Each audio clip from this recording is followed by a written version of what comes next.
කොහොමද ඔයාලට? මම දැන් තමයි ඔෆිස් එකෙන් ආවේ. මට අද හොඳටම බඩගිනි. මම අද රෝස් පාන් ගෙනාවා. බලමු මොනවත් එක්කද අද කන්න තියෙන්නේ කියලා. මේ වෙන්න මේ මම අද උදේ හදපු සැමන් මාළුවයි සැමන් කරි එකයි උදේ හදපු පරිප්පුයි. ඒ ටිකේ ඉතුරු ටික වෙන්න මෙහෙම දාගත්තා. සහ රෝස් පාන් ගෙනාවා. ඒක චුටි චුටි කෑල්ලට කපා ගත්තා. ඊට අමතරව වැඩි කහට අඩු සීනිත එකක් හදාගත්තා. දැන් තියෙන කන්නයි කාලා බලමුනේ.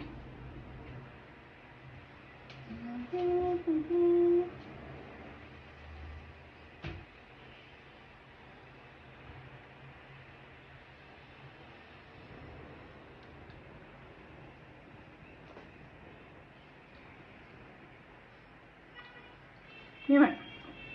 ඉස්සෙල්ලා ඉස්කෝලේ ගිහිල්ලා ඇවිල්ලා අපි කන්නේ මෙන්න මෙහෙමයි. මාසයි.